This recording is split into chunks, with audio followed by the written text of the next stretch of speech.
ચાણસ્માથી હારીજ સમી Radhanpur rail શરૂ કરવા માટે પાટણ સાંસદ ભરતસિંહ ડાભી દ્વારા સંસદ ભવનમાં પ્રશ્નોત્તરી કરવા લેખિત રજૂઆતથી માંગ કરવામાં આવી। ગાયકવાડના સમયથી બનાવવામાં આવેલ ચાણસ્માથી હારીજ રેલવે સેવા 1985 થી બંધ કરવા પામી છે। આ રેલવે સેવાથી હારીજ તાલુકાના 40 ગામો સમી તાલુકાના 105 ગામો આ રેલવે સેવાનો લાભ મળતો હતો। આ રેલ સેવાથી હારીજ શહેરમાં કોલ્હાપુર, સાંગલી, મહારાષ્ટ્રથી આ રેલ સેવા દ્વારા લગેજ ડબ્બા દ્વારા ગોળ, હળદર, મરચા વિવિધ માલોની આવક થતી હતી। હારીજ શહેર વેપારી પીઠા તરીકે જાણીતું હતું।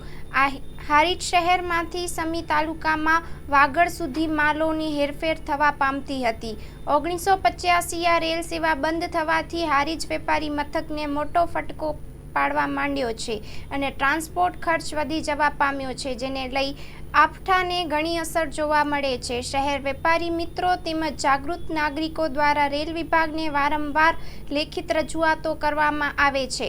આ રજૂઆતોને ધ્યાને લઈને રેલવે મંત્રી દ્વારા લાઇનની સર્વેની કામગીરી હાથ ધરવામાં આવી છે। આ લાઇનની જલ્દી સર્વેની કામગીરી પૂર્ણ કરીને રેલવે વિભાગને મૂકવામાં આવે તો હવેના બજેટ સત્રમાં રેલ સેવાની ગ્રાન્ટ મંજૂર થવા પામી શકે છે। પાટણ લોકસભા સાંસદ ભરતસિંહ ડાભી દ્વારા સંસદમાં વિષય પ્રશ્નોત્તરી કરવા અને રેલ સેવા શરૂ કરવામાં આવે તેવી માંગ છે।